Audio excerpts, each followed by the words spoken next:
Go. Okay. I'm Jane McGarry, and I brought in my grandfather's souvenirs, of what we call them at this point, from his time in World War I. He came over from France and enlisted in the army in Camp Devens and served as a cook overseas in France during his time in the service. And they changed his name almost as soon, well, they changed it when he enlisted.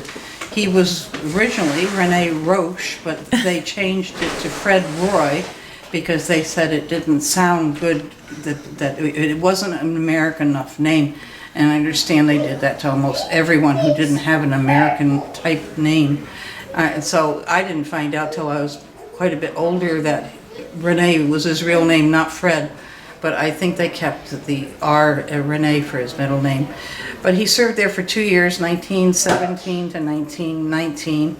And then he went back to America and sponsored his bride-to-be and her mother.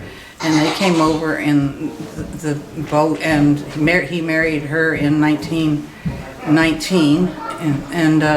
So he spent all his life on West Cornwall Road and Sharon, as a farmer, and as I said earlier, that he sold 55 acres, which they have dedicated as Roy Swamp, in 1955 to the state of Connecticut. So the house that he lived in is no longer there, but if you can still see the area when you go down there. So that's about all that I have. So what did you bring in? I brought in a pencil, a souvenir pencil from Camp Devon. I brought in a map of Camp Merritt. I brought in buttons from his uniform. And I brought in a biography that I had written about him. Oh, you obviously knew him very well then. He was 87 when he died, so I was old enough, thank goodness, to know him. And the week he died, he kind of lost it completely and barricaded himself in the house and wouldn't open the door.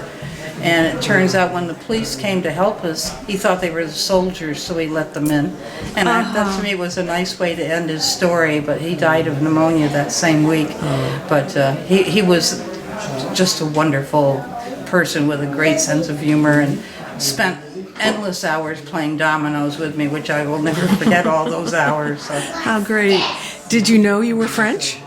I mean, oh yeah, I'm second generation American, but in other words, they were all born there, and then my mother was born here. And I also mentioned that he and my mother, his daughter, both died on the same day, January 15th, 8 years apart. And I always thought that was, I knew we were going to lose him. I said, let's go get a suit because he's going to die on the 15th, and he did. I just knew he would. Goodness. So that's another story. A lot of stories, but he just was such a great guy. He really was. Oh, that's nice. Really nice that you had all that time with him. Right. Yeah. Thank you. Good. Thank you.